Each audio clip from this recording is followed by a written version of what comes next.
And we have some correspondence here. But we have to treat the gentlemen and ladies who are at home better by taking their questions first. And we have from Leah, that's NTA. We have here, with the present state of the Nigerian economy and the predictions of a recession, what is the position of the CBN in achieving early recovery? What is the position of CBN in achieving early recovery from a projected or a predicted recession? That's it, if it will come. And we have other correspondents here, and editors. If you have a question, please rise up and take the microphone and ask your question. Thank you. Nancy, AIT. Thank you, sir. Good afternoon, Governor. Let me start. I have about 3 questions or so. From the 16th of March 2020, after a few days since the outbreak of coronavirus in Nigeria, the CBN announced and also took certain measures to support the economy. In your speech, you did reel out how much so far has been disbursed to certain sectors. The question is, how do you calibrate the impact of these measures? Because the economy is in a recession now. That's number 1. Number 2 is, what do you think has been the impact of COVID-19 pandemic on the financial soundness of Nigerian banks? If you take a look at the US Fed, for example, they've ordered a new round of stress tests on US banks. In fact, the Fed also prohibited banks in the US from issuing dividends and stock buybacks amid this pandemic. The question, therefore, is, can banks loan businesses and consumers in a prolonged contraction or even a recession? How much of soundness is for Nigerian banks? Then the last question is the removal of subsidy, the hike in electricity tariffs, the Naira depreciation we've seen in the last few days. Naira has been depreciating, in fact, today 465 at the BDC segment. How would it also lessen inflationary measures and also depress purchasing power? How will the CBN tackle the offshoot of this? Thank you, sir. Thank you, Chief Nancy Ilonaji of AIT. Okay, Chinemere of Arise Television. Good afternoon, Governor. My name is Chinemere Joseph from Arise News. Quite particular about the interventions of the bank and then how you would be supporting the fiscal authorities in helping the economy out of this doldrum that we are in. Now, the Economic Sustainability Plan of 2.3 trillion naira, the CBN is expected to support this with about 1.8 trillion naira. So I'm wondering how you'll be doing this, even though you have just said that you'll be expecting some contributions from various financial institutions. How would you really be, or what would you be telling them? Would you be giving them some, telling them this and this is what we want from you, or what conditions, or how would you be going about raising that money?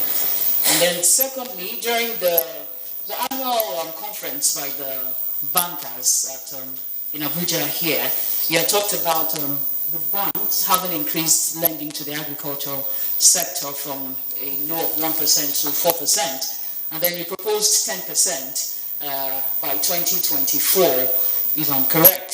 So how would you be, or what sectors would you be saying have contributed to this 4%, and how would you be achieving the 10% you have proposed in increasing lending to the agriculture sector? Thank you. Thank you so very much. I think those are the questions that we have. Mr. Governor, sir. Well, thank you very much. Well, let me just take it in some order. The first question was one of the 3 questions from Nancy asked that what do we think has been the impact of the global COVID-19 pandemic on the financial soundness of Nigerian banks. But let me respond to this by saying that ordinarily what some critical analysts will say is that as a result of the lockdown, both people and companies will not earn revenue, and because they are not going to earn, or they are not earning revenue, they will not be able to pay salaries, and if they cannot pay salaries, they will not be able to pay their loans if they took bank loans, and of course, if they cannot pay their bank loans, that it will result in non-performing loans in the books of the banking industry. But we believe that realizing that this could be the consequences of the pandemic, not just on households and businesses, but also on banks, we took the unanimous decision, supported by our board and MPC, to say that the CBN should consider the possibility of granting some kind of provisioning dispensation for banks. What does that mean? That banks are given the opportunity that if, for instance, companies or households or businesses that are impacted by the pandemic, that the bank should give, if they cannot pay their loans, that those loans should be restructured with the understanding that truly they have been adversely impacted by the COVID and that they cannot service those loans, or they have not even been able to pay salaries, let alone servicing their loans. We also took a decision to say that let us reduce interest rates on CBN intervention facilities from 9 to 5%. We also said that in order to encourage people to come back again to business, that there are those who lost their jobs, whether you are working in a hotel, you are a waiter, or you are a cleaner somewhere, you lost your job, that we should be able to make available to them what we call 100 billion naira targeted facilities for household and SMEs. This facility has been granted, and we're talking about 500,000 naira to somebody who wants to start a petty business, and up to 1.5 billion naira to some of them who are going to be undertaking some slightly higher level of business. We also decided that we would grant additional loan facilities even to some of our large companies. We decided that 100 billion naira should be set aside for companies that are in the healthcare and the pharmaceutical sectors. So what we have done, in essence, is to look for one way to reflate the economy so that people who lost jobs or people who could not pay salaries can come back again. And we believe that with the loans restructured, at least for some time, interest rebates on their loans and the rest for about 1 year, that the level of NPLs will in fact at worst remain stable, or at best we could even see it coming down. So as a result, how has that affected the financial soundness of banks? We have a data that shows, for instance, that the Nigerian banking industry remains strategically strong and able to support the Nigerian economy. For instance, in June 2019, capital adequacy ratio for the banking industry was 15.3. But as at August 2020, it has still remained at 15.3. Non-performing loans as at June 2019 was 9.4. And like I read in the communique, today it is 6.1. Liquidity ratio was 48% in June 2019. Today it is 36%, and understandably so, because we have seen an increase in credit over the last 13 months, 12 months to 13 months, of about 3.7 trillion naira into the economy. Return on equity of banks, which was at 24% as of June 2019, today stands at 21%, which we still consider very good. Return on assets of banks, which was 2.3% in June 2019, today is at 1.9%, which we still adjudge to be fair. Total deposits of banks have risen from 22.9 trillion in June 2019 to 28.9 trillion in August 2020. Total loans have increased from 15.4 trillion naira in June 2019 to to 19.33 in August 2020. Total assets have also risen from 38 trillion in June 2019 to 48 trillion in 2020, August 2020. So these for us are signs that shows that at least to date, the economy, the banking industry remains resilient to support the growth of the Nigerian economy. The other question that Nancy asked related to the fact that he said in March 2020, just about the period of the outbreak, that the CBN took certain measures to support the economy, and that what has been the impact of these measures on the economy, positive or negative.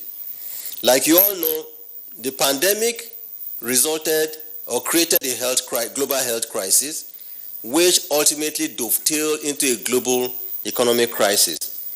And like we've always said, we reeled out all the various actions that we took: interest rate on interventions, restructuring of loans, granting of targeted facilities. And let me repeat myself because I said so in the communique. We provided 100 billion naira for targeted facilities, and to date 78 billion has been disbursed to 130,000 beneficiaries. For the 100 billion naira healthcare, 44 billion naira has been disbursed to 16 pharmaceutical firms and 25 hospitals. And we believe this will help go a long way to address some of our health and pharmaceutical crisis. Out of the 1 trillion naira agric facility that agric and manufacturing facilities that we said the bank should be able to benefit from, this company should be able to benefit from, we've so far disbursed 216 billion naira, and this has been disbursed to 53 manufacturing companies, 12 agric-related companies, and 13 services projects. On our agric and small enterprises fund, we have so far disbursed to 144,600 beneficiaries, a total of 54 billion naira, and these are the loans that we said were granted by way of giving the real implements needed either for poultries or for hairdressers or those who are doing fashion and the rest of them. And of course, for the creative industry, we have also granted loans to about 250 youth companies, and they are benefited to the tune of about 2.9. So what has been the impact? I would say it has been positive, because truly, if this had not come, perhaps, one, we may not have seen the positive GDP we saw during the first quarter, or a somewhat reduced contraction that we saw during the second quarter of 2020. So I would think that these things have been quite impactful, and we should really commend those who have played an active role. And I think I must commend our colleagues in our development finance department who have done a great job in this. Now, Arise asked a question. He says the economic sustainability plan was benchmarked on about 2.3 trillion naira, and that out of it, the CBN, which should be through some kind of debt funding, should be funding close to about 1.8 trillion to support and catalyze the economy. And she asked, how does CBN plan to achieve this?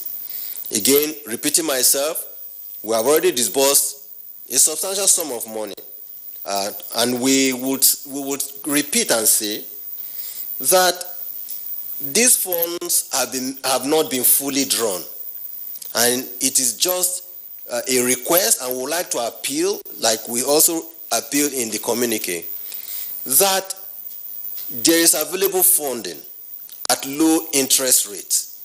All we need is for businesses and those who plan to conduct businesses to get back to business. As government improves the level of easing of lockdown, we should get back to our businesses, talk to our deposit money banks, and we ourselves will also be talking to them. We are holding meetings with them regularly, for them to see to it that the Nigerian economy must get back on its feet, and that we all need to work together to grow this economy. And so, business owners, stakeholders in the business community would like to appeal to you, because, for instance, out of the 1 trillion naira that we made available to the agric and manufacturing companies, only about 216 billion has been drawn. So it means close to almost about 800 billion is still available. And we would like to say that you should all join us to work together on this. Chinemerem Arise also said that during the CIBM annual conference, I had said that agri loans had grown from, say, 1% to 4%, and that there is a need for us to see how to even encourage the banks to increase lending to agriculture to 10%. You will see that whether we like it or not, any analyst looking at the Nigerian economy will say that for us to achieve growth, for us to create employment, we cannot ignore the agri sector. And that is why you all would observe that since 2015, when President Muhammad Buhari assumed power, all that he has concentrated on, at least in the area of economy, is to say that we should revive the agricultural sector. And the Central Bank of Nigeria has held itself out over this period and done a couple of things, either through supporting through Anchor Borrowers program to make smallholder credits available to our smallholder farmers, whether for rice or for tomatoes or for maize or for sorghum or for cassava or fish. These facilities have been made available. And these have been responsible for increase in agri credit from 1% to 4%. And I have a few numbers.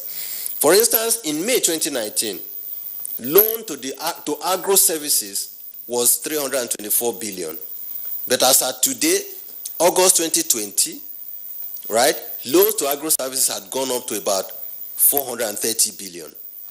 For crop production, outstanding aggregate loans to this sector was 163 billion in May 2019.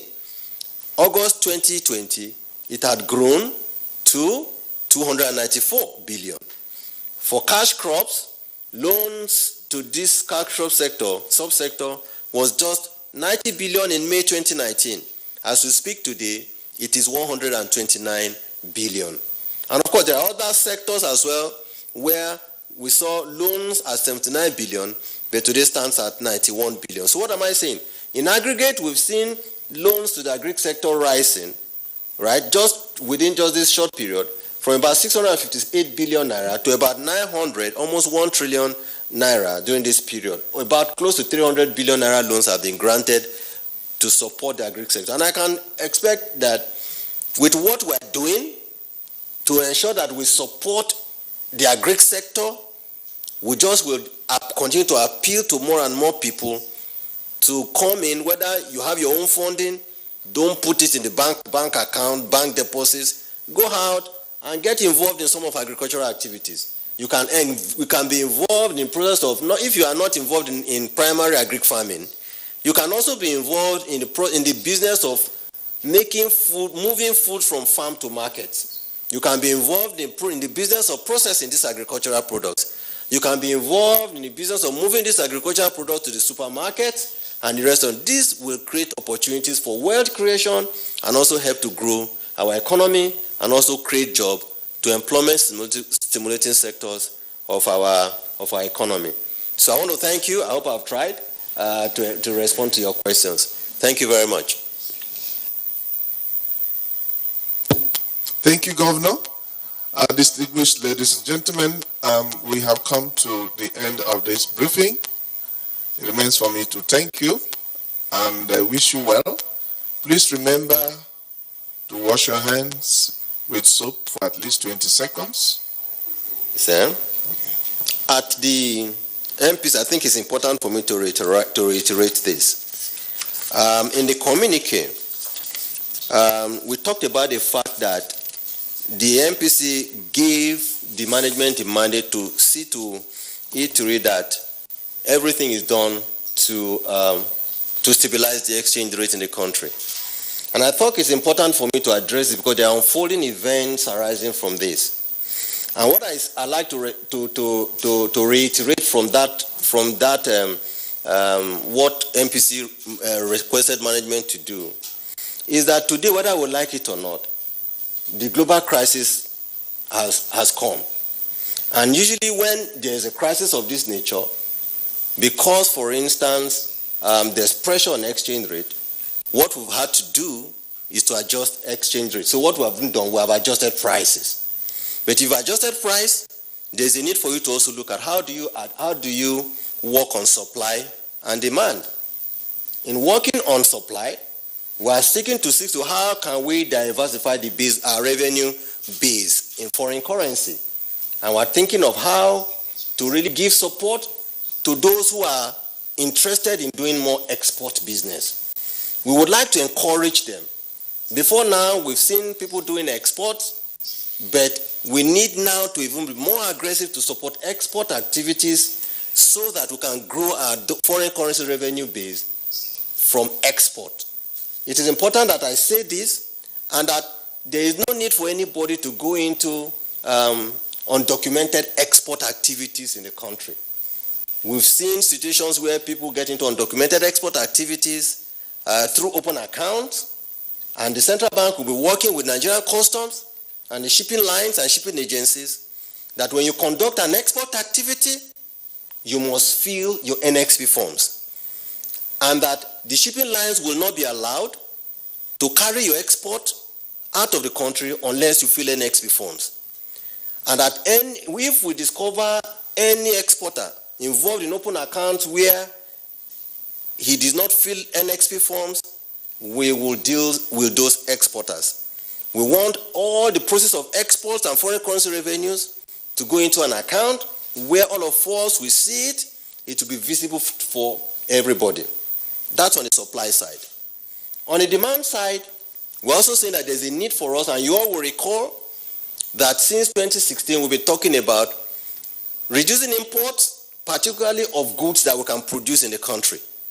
And there is a need for everybody to work together to ensure that we all begin to embrace the consumption of foods that we produce in the country. And that is the reason the presidency, the government, the CBN, monetary and fiscal authorities are saying, we are ready to provide funding for you as long as you want to go into agric, so that we can increase food production that our people badly need. So we will frown at people who think that they can import items that can be produced in the country. And we have heard the president speak about this, saying several fora that the Central Bank of Nigeria will not be allowed, should make it difficult for people who want to take foreign exchange from the Nigerian foreign exchange market to import food. We will continue and with a lot of intensity to see that this is done. And we would like to please appeal to everybody. We all need to work together. And when we produce these goods locally, it behoves on us that we must patronize our own locally made goods. And what does that also mean? That the central bank will come out very strongly on those who are involved in smuggling or in dumping of goods that have been restricted to forex. And they will be dealt with in line with the law, and would like everybody to please seize opportunity to be patriotic, that we need to support and embrace and consume food that is produced in Nigeria rather than food that is imported as in being smuggled to the detriment of our Nigerian-made goods, and therefore make our locally made goods uncompetitive in pricing. So I just thought I should talk about this so that we all know where CBN stands on these issues. I thank you all again. Thank you, Governor. So I was going to say that we should please wash our hands, put on our masks, and make sure we eat foods, Nigerian-made foods, that are very rich in vitamins, in zinc, in calcium, and others. I want to say thank you for your attention, and we'll see you again in November. If I have the governor's permission, I may not be there in November because I'm retiring. Thank you so very much. It's been a very good time. Okay. So let's really thank Isaac for a good job, and we hope your producer will do at least equal if not better than you've done. Congratulations on your retirement, and so please enjoy your retirement. Thank you.